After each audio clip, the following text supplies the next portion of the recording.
Hey everyone, welcome. This is WP Product Talk again. Katie, welcome back. Yeah, well, thanks for holding the fort while I was away for 2 weeks. I've listened to them both and they were really good episodes.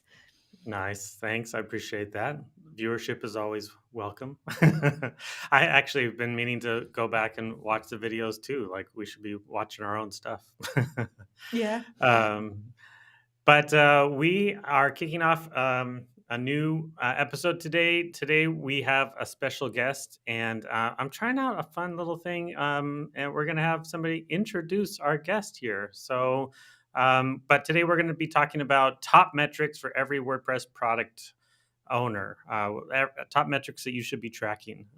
So I'm excited to talk about it. It's one that I'm super passionate about myself. But for our special guest, here's the intro. Hi, I'm Jamie Marsland and I'm introducing today's WP product guest, Vova Feldman. Vova is a serial entrepreneur and full stack developer who started his WordPress journey in 2011 when he launched ratingwidget.com and then turned it into a hugely successful plugin. Vova is passionate about helping fellow plugin and theme developers to make money through Freemius.com, his WordPress licensing platform that is now used by hundreds of WordPress plugins, including mine. Fun fact, I once shared a flat with Vova at WordCamp USA in Nashville in 2018. Now here's Vova. Enjoy the show. Nice. That was Jamie Marsland, everyone. He has a great YouTube channel at JamieWP. Make sure to check it out. He's always talking about cool things. And here's Vova. Vova, thanks so much for being here. Oh yeah, that was indeed a special intro, man. Thanks for the surprise. And yeah, I'm really excited to be here and share what I have, my 2 cents, and hopefully people find it useful. Absolutely. Cool. Well, for today, anyone, if you are here watching on YouTube, make sure to use the chat and ask your questions in there. We definitely highlight them on the show and answer them live whenever they're there. Or if you're watching us on Twitter, you can use the hashtag WP Product Talk. I got to bring Twitter up right now. And I'll be paying attention there. So we can answer questions there as well. So the topic is top metrics every WordPress product owner should be tracking. And of course, we brought this up because Vova is kind of like a celebrity when it comes to WordPress metrics. When it comes to I'm not sure if I want to be counted as a celebrity in that area, but that's another topic. It's like the elephant in the room. If you're talking about these open source distributed projects trying to collect metrics in one form or another, it's a loaded subject. It can be a challenge. First thing we always try to do is talk about why we think this subject is so important for WordPress product owners. I'd love to hear everybody's take on that. Katie, can you kick us off? Why is the subject of WordPress product metrics so important for everyone? I think it's a super important topic because you're running your business blind without the right metrics. And sadly, a lot of people in WordPress products are running their businesses kind of blind. I know I always have felt that in many ways, and metrics have always been a really big struggle for me at Barn too. It's a particular problem because a lot of WordPress businesses sell their plugins using platforms such as Easy Digital Downloads and WooCommerce, things like that, where the metrics are not specifically designed for selling WordPress products and also often quite basic. And even though you can add plugins and you've got that flexibility because it's self-hosted, there's often nothing available. We use Easy Digital Downloads. The metrics we need are not available. And I know there are hosted options, which Vova will talk about, which have better metrics. But as a WordPress company with a self-hosted website, that's always been a really big problem for me and lots of my colleagues. Absolutely. That's good stuff. Vova, what is your take? Why are metrics in WordPress products so important? Yeah, so I think metrics are important in general, not only in product businesses or in WordPress. We have intuitions in decisions that we make in business, or whatever you want to go to. But in the end of the day, we can't really predict what would be the outcome of our decisions. So it's important to have some framework to basically measure your efforts and resources in order to make sure that you're going to the right direction. I mean, if we look, everyone measures some sort of metrics. If you're selling something very basic, right, how how much money you're making by the end of the month. That's a metric that you're measuring that provides you some level of information about how successful your business is. But that's just very high level thing, and in the end of the day, you can measure like pretty much everything. It's not always like trivial to figure out how to measure some things, but it is critical if you want to optimize your efforts. We have, let's say, 14 hours per day to work if we don't have kids. By the way, I'm a fresh dad, so I'm just mentioning that. So I'm no longer working Congrats, by the 14 way. hours a day. So now I have less than that. And I want to get the most out of this 10, 11 hours. And in order to know if I'm getting the most, I need to measure the impact of the actions that I'm taking. So measurements and tracking are really important. Yep, absolutely. Yeah, I agree with that a ton. And I've always really admired the Freemius blog and the way that you all have been promoting how important metrics are over the years for WordPress in general, for businesses in general. I totally agree with all of that. Ask anybody on my team how I feel about metrics, and they will laugh and they will tell you how much I love them. I don't think I can do anything. I have a lot of hats. I do a lot of technical support and customer success and marketing, product stuff. I think I have a spreadsheet for pretty much every every hat that I have. Probably at least a dozen spreadsheets for each job that I have. And it's because it helps me ground what I feel like we're doing, the health of where we're at. And when it comes to product in particular, I just feel like if you don't know how well, like a random one we can talk about at some point, if you don't know how well your free plugin is sending traffic to your website, like Katie said, it's like you're in the blind. I mean, is this actually benefiting you and your bottom line or not? If you don't know, for example, how many active installs you have, which is a little bit of a subject at the moment, you're kind of running in the blind a little bit.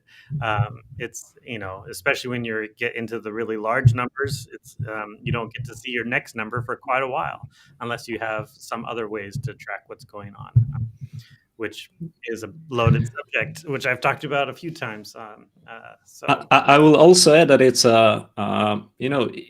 it can help with motivation, right? Usually we're aiming to get to something, but it's a process. It's not like a binary thing, get there and it's done. And so it's a process. So you want to measure if you're on the right track and how it grows, whether you are is there a chance to achieve the goal that you actually set to yourself in the time that you set to get there.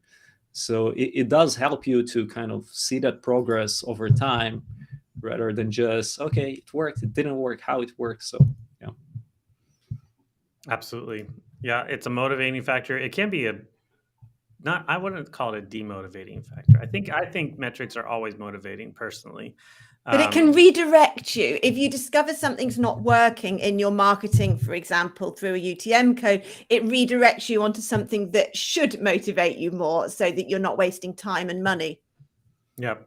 I'm looking on my notes here, and I mentioned, a feedback loop. Like that's a fundamental in any product company, to have a feedback loop. You have assumptions, hypotheses that you want to test, right? You do it, you run the experiment, you measure, and then you iterate based on that, or whether dump the idea or think about something. So that's the fundamental, in anything that you build when it comes to products. And this is why you need it as part of the process to improve. Yep, absolutely. What would you say, Katie? What are some of what would you say are kind of the top three, specifically talking about product metrics? Do you have it doesn't have to be top three, any three that you think are really important? What would you say we need to make sure that we're tracking in general? Three. So many more than three. That's a hard one. Can I group them at three categories, for example, because it's a lot more than three. But yeah, everything to do with sales and renewals, which is a lot more than three. That's dozens of things. You need them separately per product, combined, date-based, but that's a category, your sales and renewals. You also need refunds, which is really important, particularly if you have multiple products. You need to know if any are generating higher refund rates than others. For example, we identified that our Post Table Pro plugin, which lists WordPress content in a table, had the highest refund rate. And that was really hard to get out of Easy Digital Downloads. It was a lot of manual spreadsheet editing to find out that that plugin had a problem with refunds, because it required the user to do more technical stuff. So as a result, we built a custom post type plugin to do loads of stuff for you before you displayed it. And anyway, so we found ways to make it easier for the user so they didn't have to be so technical. And that was because of that metric, which we really struggled to get in the first place.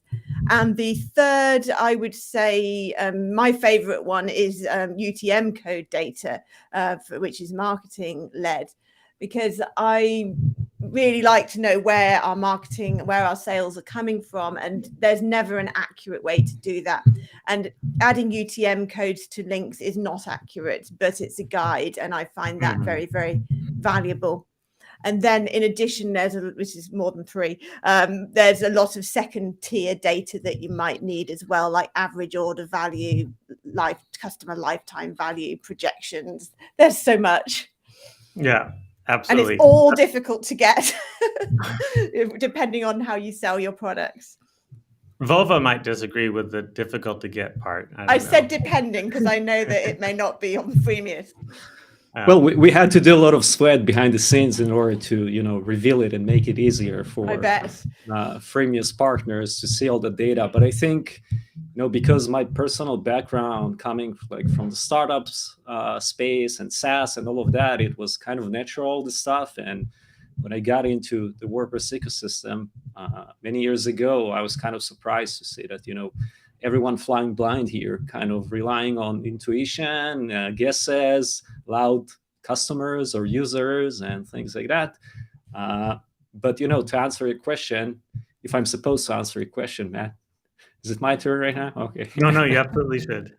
So I think if you are running a subscription business, then from, monetary metrics, MRR growth is probably, if you would need to track one thing, I would do that and make sure that it's above zero, right? Which basically says that your business keeps growing financially. That's kind of the fundamental. And it's not MRR, it's MRR growth, meaning how much new contribution you're getting into the MRR. But as Katie said, there are tons of important metrics. There are monetary metrics, marketing metrics, product metrics. You can measure, so many things. I would say that from my observation, most people are kind of measuring, the top funnel things and bottom of the funnel things. What is my traffic? How much money do I make? Right? But if you take, and this is also in my notes here, you can break down pretty much every process into a set of multiple actions that needs to happen from that user that visiting your website to the dollar that gets into your bank. So the more you break that process into steps and start to measure how people are actually going through that, it generates a funnel basically that you can measure. And it helps you to identify the weak points in your funnel and help you to narrow down your focus on your, on parts that maybe are easy wins, but can make a big difference, etc. But you first need to see the data visually even to identify this stuff, because understanding that you get X amount of users and you get Y dollars, that's cool, and that you can you can increase that by getting more users. Okay, that's a simple equation. But maybe there are many users that are left behind for some reason in between, that you can much easier, with less efforts, optimize that process, rather than investing money right now in paid ads or whatever other marketing activities. Because if we're looking on our ecosystem, many of the founders, product makers are technical people. They don't like to do marketing, and actually making an impact on the upper side of the funnel, on the top of the funnel, is more challenging for them. And they prefer to do like inner tweaks in the product, in the process, that it's kind of easier and also slightly more fulfilling, I would say, as a builder, because like you're building stuff rather than writing content or participating in podcasts and things like that.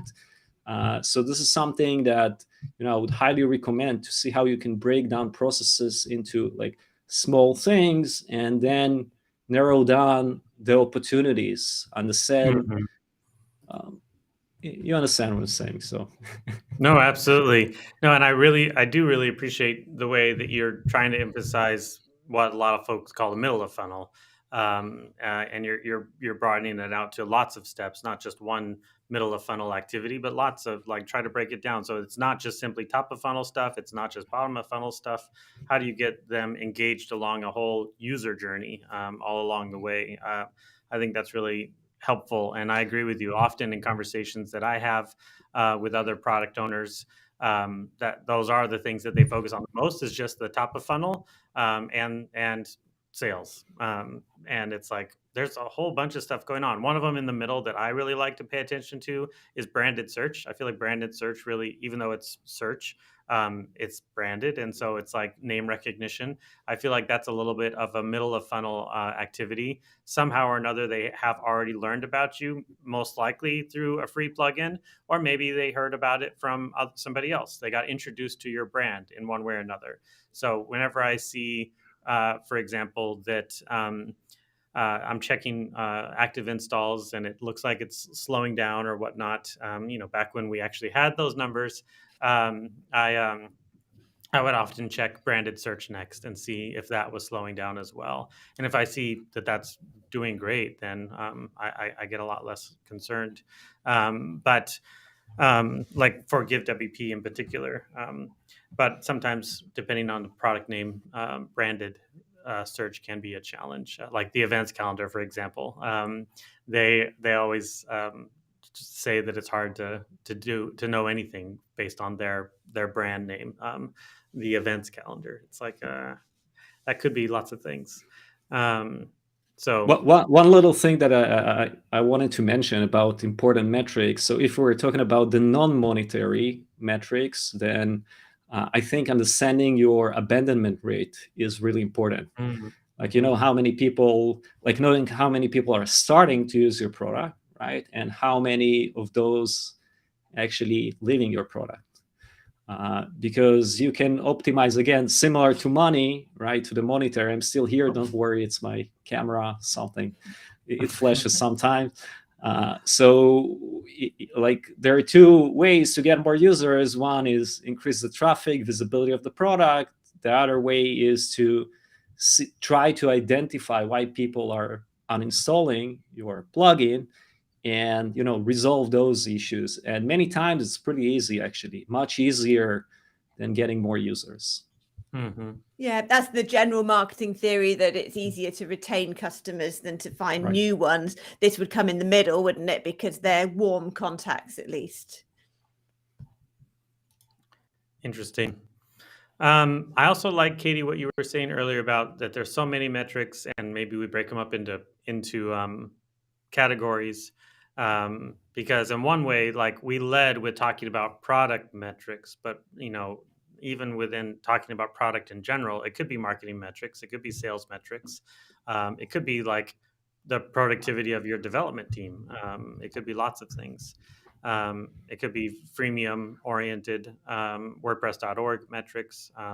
there's lots of different categories of metrics. In some ways, I was thinking mostly of like adoption of the free plugin. That's where my head goes. Like, how do we measure adoption of our free offerings? Which, Katie, I'm failing a little bit.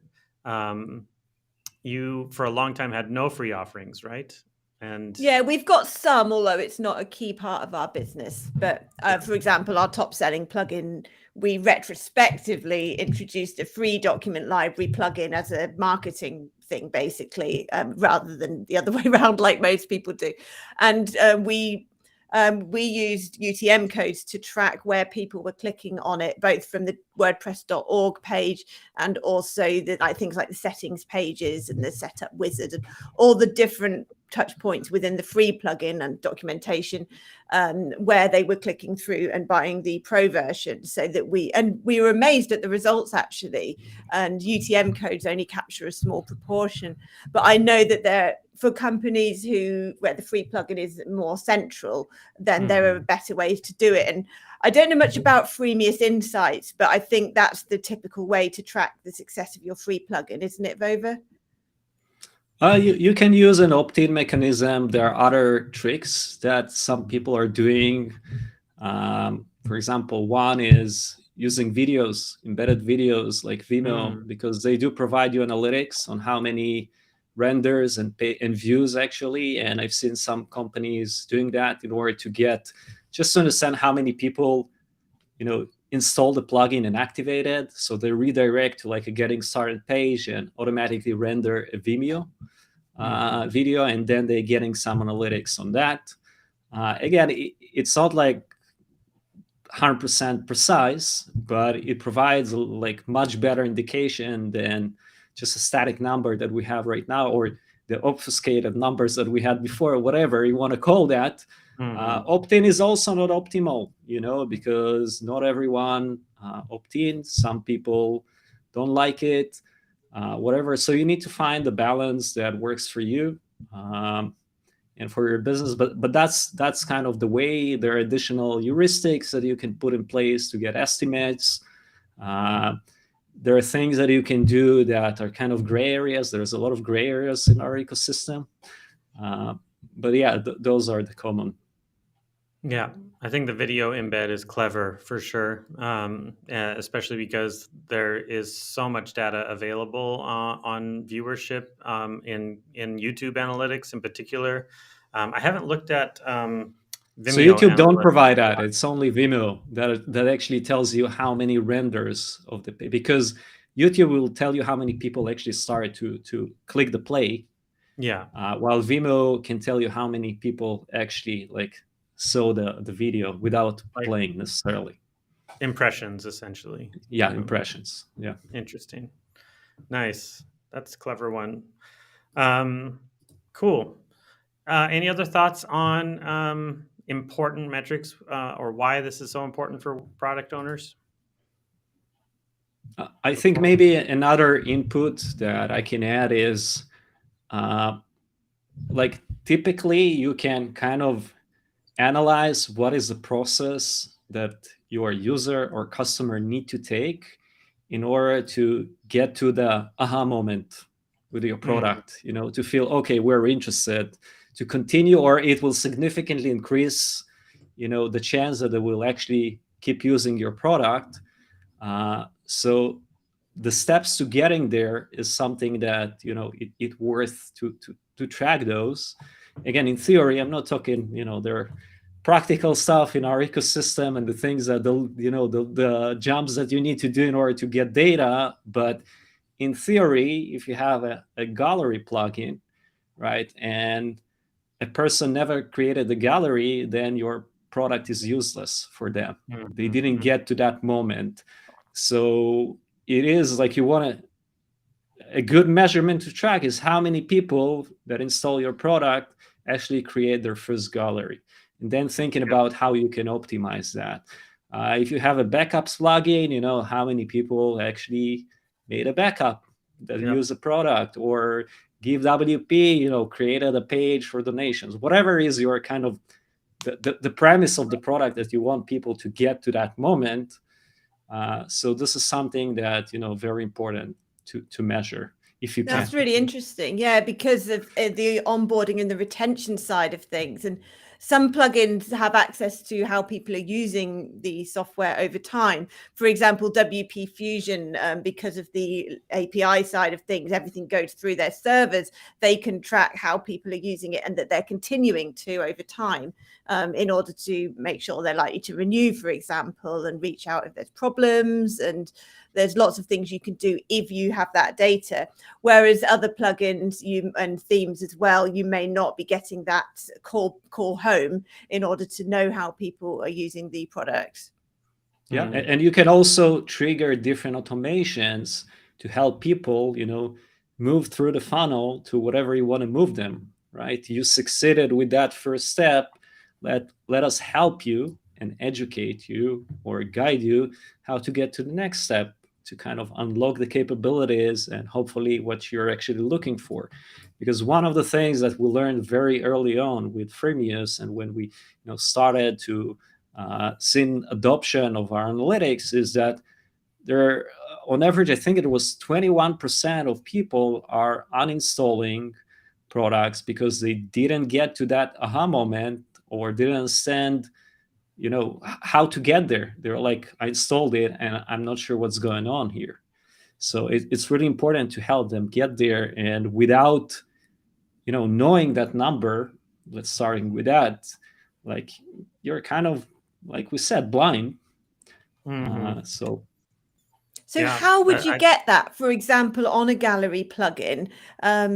Why would it be calling home at the point that you create your first gallery so that you know that that's happened? Well, you would need permission to store that information at some point. Either try to capture that permission in the beginning, or I'm sure there are creative ways that people can figure out how to do that. Like, you can maybe incentivize someone. You unlock, you created your first gallery, get a coupon, whatever, something that will send some signal, but with the permission of the user to get there. So there are ways, without necessarily like forcing an immediate. If you do ask an opt-in in the beginning to share information, great, perfect. You get permissions, you can do all this stuff. But if you want to do that kind of gradually, more kind of carefully, then you'll need to be creative and think out of the box. Yeah, that's interesting. Like, I like that idea in terms of triggering some sort of event after the first touch point happens. Like, thinking of GiveWP, there's definitely a way in which we can, after they install the plugin, we can say, like, there's no donation forms currently. And then once the first donation form gets triggered, they can get a pop-up just that one time that says, congratulations, you just published your first donation form. Tell the world about it, or something. And it could be like a go link, we call them go links, a short link in one way or another, and be able to track how many people actually clicked on tell the world about their first donation form or not. Of course, you get diminishing returns because it's like, 10,000 people created a new form, but only like 1,000 of them clicked on the link. But it's a nice anonymous way to get some metrics without having to ask for, any personal information or storing anything. That's it. That's clever. That's a good point. We do actually have that on some of our plugins, but at that touch point, it asks you to leave a review, particularly on our free plugins. We have that. So when you create your first table, if it's a table plugin, for example, or you add your first document, if it's a document library, then it does a dashboard notice.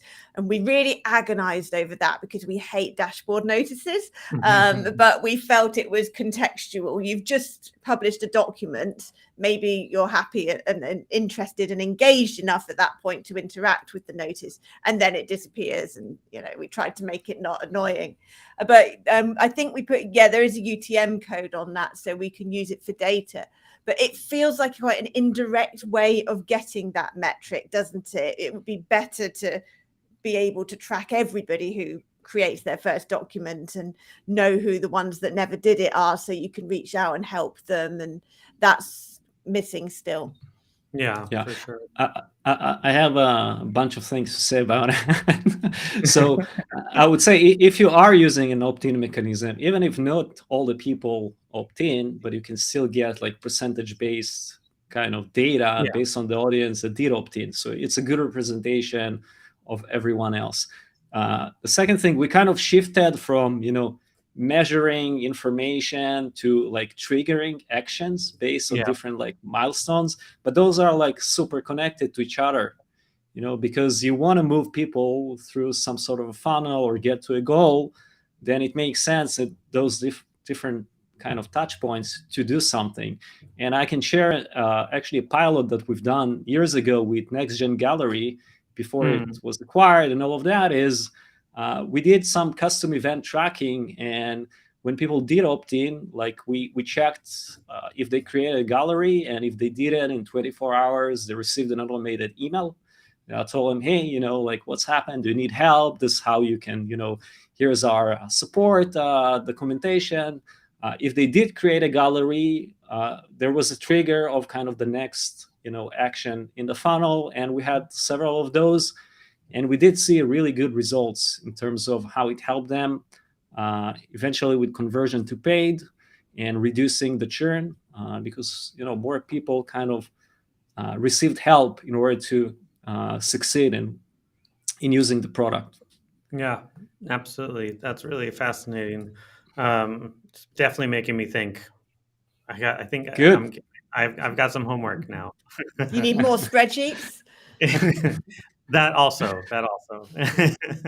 But I think the question in general about like it's not only like what metrics do we want to measure. It's like there are ways in which we have to create metrics to measure. We have to actually create activity that can be tracked in one way or another.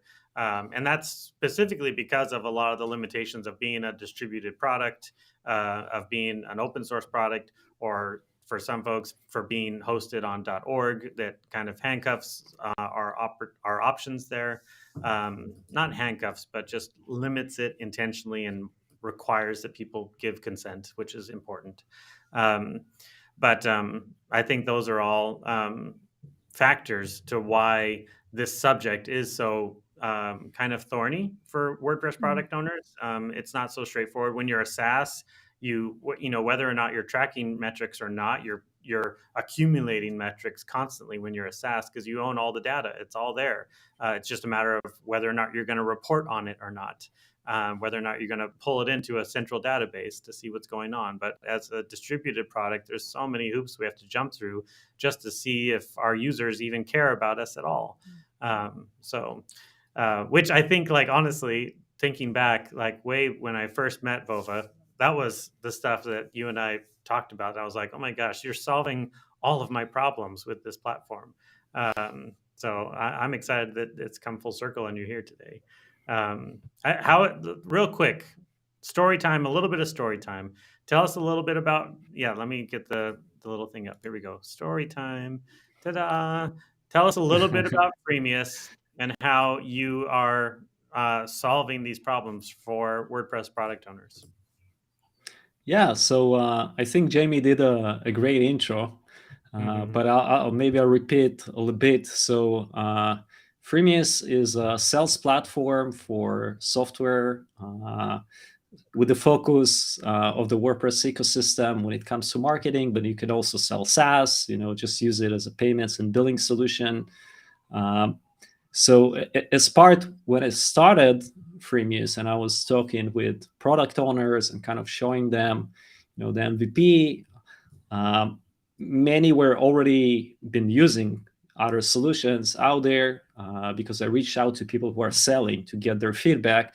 And, I heard some pushbacks, feedback, etc. But one thing that I noticed is that everyone, when they saw the data, is like, what's going on here? I have data. That's amazing in WordPress. And, I realized, okay, it's interesting. And this is how, like, I decided to kind of use that as a way to get into the market, to provide something that people can try out to build initial kind of relationship with us, and hopefully later we'll use the other things that we're doing. And how we are solving that, we're basically providing an SDK that does many things behind the scenes, but the fundamental is asking users permission to share some very basic metrics. It's absolutely optional. People can skip. It's not mandatory, but most people are okay sharing information. And I do understand that some people are, more privacy concerned, and that's totally fine. But still, you get a subset of users that you can learn, something rather than having nothing. And that's really powerful. Another thing that we added over the years in the SDK is feedback collection when people uninstalling the product. And this is something, an inspiration that came from MailChimp. When you unsubscribe from MailChimp, they ask you why, right? They show you a few options. So the same thing. And the problem with WordPress is people just click deactivate. That's it. No one knows about it. No one knows why, what happened, how long it's been since they installed the plugin until they uninstalled it. So this is kind of like critical part, because we said that many times it's easier to identify why people uninstalling and tweaking that rather than doing more marketing, getting more new users, etc. So this is something that we've added. Again, not everyone, like that, but that's a balance. It's always like this. You want to get something. Some people don't like that. You're selling something. Some people aren't happy about the price and want it for free. That's just the price of doing business. I think what we learned over the years is that in the beginning we kind of focused on what we thought is the majority, but what we learned is that you want to accommodate, be as accessible as possible and give options to people. So if someone is not interested and want to, stay away from this stuff, they'll have an option to do that and turn whatever, thing that annoys them off. While others who don't mind, great. In the end of the day, they are benefiting from that. Like the entire WordPress ecosystem is benefiting from sharing data with product owners, because like up until now, it's mostly developers building products for themselves, and they getting traction. So maybe let's turn that into a business. But once you start to collect data and send users based on data and not just support tickets, you can significantly improve your products, make them more relevant to your audience, identify use cases, etc., and make your product and user experience better. So in the end, you don't collect that data for yourself to store it somewhere, under your mattress and I don't know, whatever. You do it in order to improve your product.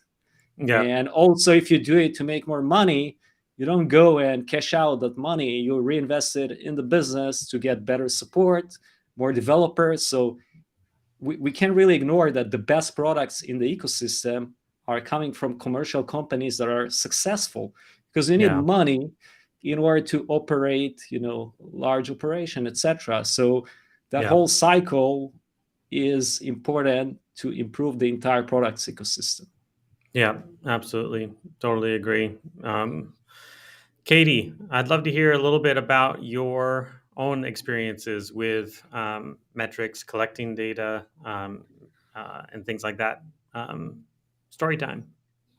Yeah, well, as I mentioned before, it's always been a bit of a nightmare because we use EDD, and I love to have good data and have never really had it. So we've we are here, Katie. We're still here. I know. That's a separate discussion. But yeah, we've always exported the sales from EDD, and then even hired people on Upwork to manipulate the spreadsheets and do things like creating sales projections and get information, really complex stuff like renewal rates for years 1, 2, 3, not just a combined renewal rate, but we want more than that. We want to know which of our products, because we've got 20 premium plugins now, we want to know which ones customers tend to buy together so we can cross promote them. All this unique random stuff, and we've just had to export our sales and get it from the spreadsheet. And so what we're doing now is that our web developer is now working on a big project to create custom data with through the API. So he's creating custom reports which will have exactly what I need.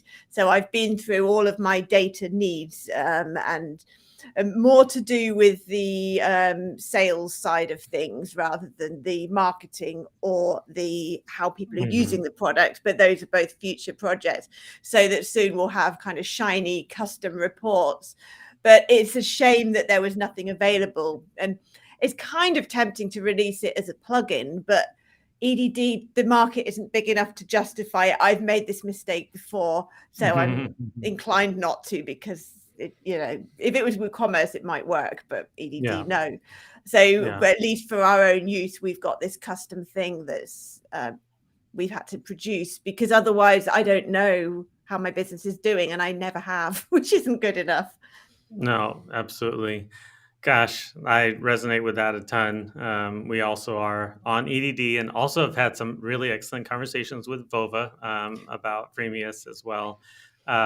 We will be jumping off EDD at some point in the near future, but that's because Stellar as a whole is moving to WooCommerce and things like that.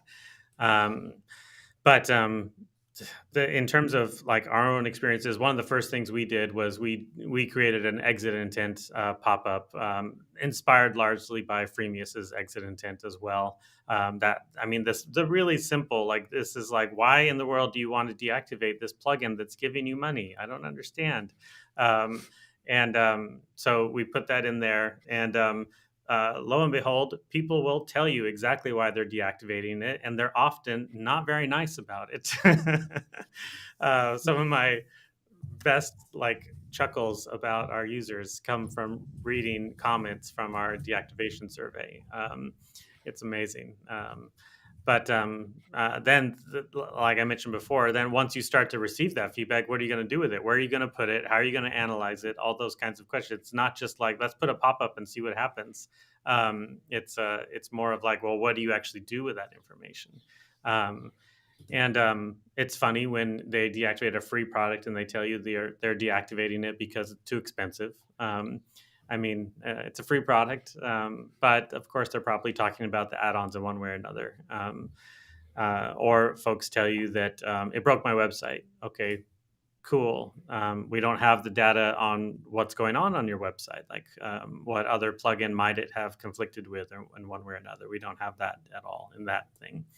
So after that, we built a big onboarding wizard, and in the onboarding wizard, we have the, like Vova says, the opt-in to telemetry kind of situation. That started to tell us the ways in which what other plugins folks have installed at the time, what version of PHP they're running, how much donations they have already at that stage, or over a period of time, how many forms do they create, and how many of our add-ons do they have, and all that kind of information. What was fascinating to me was that we also, now that we're with Stellar, several other of the big brands at Stellar have that type of telemetry as well. And when it comes to what plugins are installed, all of our numbers are almost the same, which I thought for Give, it would be a little bit different. Of these are nonprofit organizations. Why should the large majority of the Give users all be running WooCommerce as well? But they do. They're also running WooCommerce. Because they probably tried WooCommerce for donations first, realized it's not working, and then they just kept it, See, and sometimes themes install WooCommerce for you, which I think is really irresponsible if you don't need it. Especially because their onboarding wizard is so laborious now too. It's and that installs plugins even more. Yeah, exactly. So yeah, of course, everybody has Yoast installed as well. And then we were surprised at the time. This was years ago, but like besides WooCommerce, the biggest plugin was Elementor. That was also a big issue. So we were like, oh, we definitely need to get an Elementor module add-on set up right away. So then that's the way to. That's what you have to do with this type of stuff. It's like you can't just look at it; you have to be able to make decisions based on it. So then one other thing I'll just mention is that, like I said, like you have to be able to store this data somewhere responsibly and be able to see it responsibly. We're fortunate being in Stellar now. We have a whole team dedicated to Power BI, which is basically a large business analytics platform. And so all of our telemetry data is now being stored in Power BI. We're able to make visualizations based on the data that's coming in. Not everybody gets to have. It's a kind of expensive tool, but as long as you have this stuff somewhere, you can use something like Data Studio or whatnot to be able to visualize, or even Google Sheets to be able to do these things. I think in one way or another, spending time to make sure that whatever data you're bringing in, that you're actually doing something actively with it is the biggest thing that I think a lot of folks sometimes forget about. Yeah, that's a pet hate of mine, people that have data without acting on it. Yeah, exactly. Because sometimes there also can be slippery slopes of like collecting too much data. And it's like now all of a sudden you have like people's personal information stored somewhere and you don't even know it, or things like that. That can be problematic or difficult, challenging. So nice. Well, we have run a little bit long. We typically try to wrap up with our best advice. And for new folks getting into WordPress product business. So I'd love to hear, what is your best advice to new product owners when it comes to metrics that they should be tracking and doing? So let's jump in with Katie. What's your best advice? My advice is to write a list of the metrics which will help you to grow your business. Next, figure out where those metrics are going to come from and put into place something to get hold of them. And finally, as I just said, take action on it. And as Matt said as well, there's no point having it for the sake of it. It's a means to an end. So you have to make that end happen, which is to continue building your business using the data. Absolutely. I love it. Vova. So I would say the earlier you'll add, data practices into your product operation, the better, because it will kind of create this culture going forward as you grow, and you will have the right system. It's something that does require some effort, but like anything, if you do it early on and just maintain that and grow it over time, it will be much easier than doing it after 5-10 years. And one thing that I do want to point out is OKRs, which is objectives, key results. It's a system to kind of set up roadmaps, I would call it, but in a way that it's very measurable. And it does kind of forces you to think about objectives that you want to achieve that can be measured.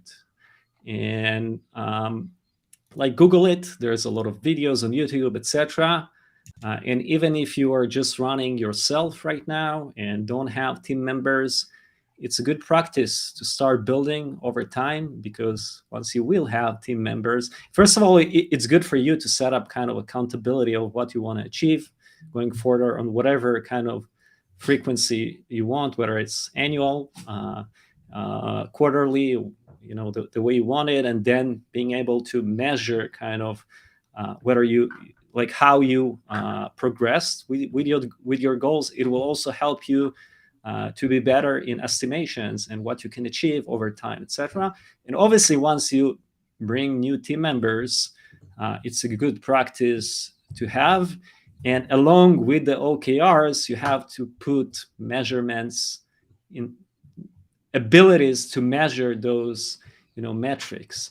And I will give it, I'm kind of connecting the the best advice to story time right now, because I didn't mention it.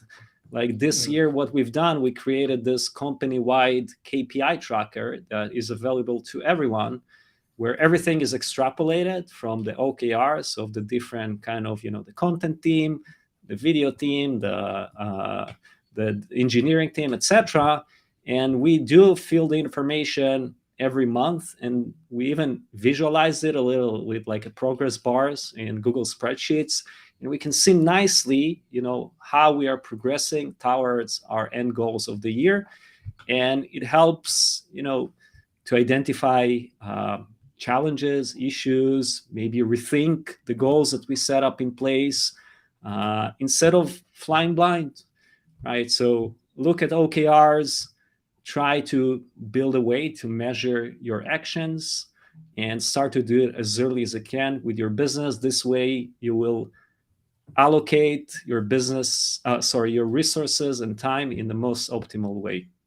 Yeah, absolutely. I love the emphasis on OKRs. That's a good one. I might piggyback on that, since you both kind of said all the things that I would say as well in terms of best advice.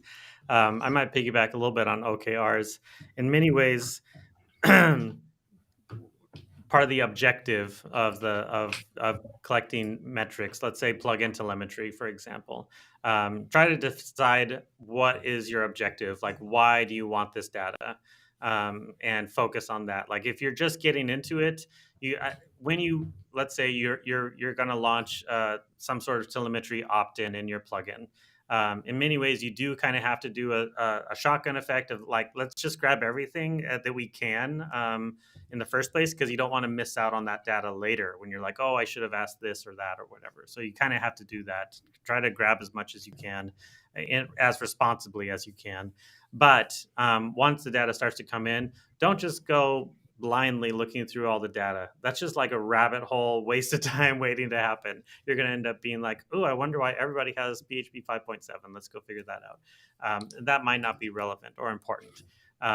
Instead, really try to ask, what data do I want? Why am I tracking it? What am I going to do with this data? And that's a little bit of piggybacking on the OKR perspective, is spend like a quarter of the year just focusing on one kind of section of metrics, in order to start building a practice of analyzing the metric, reflecting on it, trying to act on it, and then move over maybe into marketing, where you have another big shotgun effect. Google Analytics is always pulling as much information as you need. And if you log in there and you're just like, this is overwhelming, I don't even know what I'm looking at, you have to go into it in the first place with an objective. I need to learn how people are finding my website one way or another.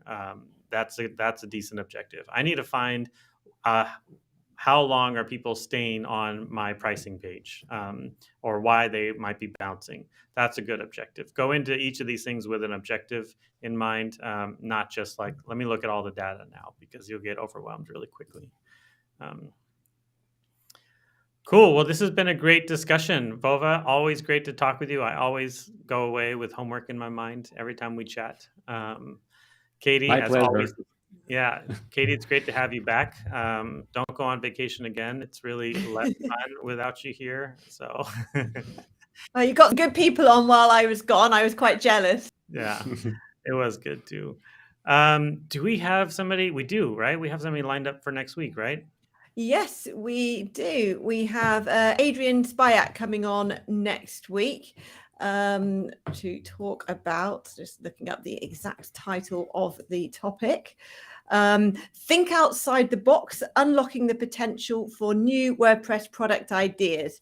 So he's behind several successful products, including Cosmos Lab. Well, Cosmos Labs has multiple products such as Profile Builder and membership plugins and things like that, and also Translate Press. So he has a background of coming up with good product ideas and implementing them very well. So it should be really interesting. Nice. I'm looking forward to it. So great. Thanks, everyone. Have a good one. If you can help us out with the like button and the subscribe button, I got to say those things. That would be great. Refer us to a friend, and have a good week. We'll see you all next week. Bye.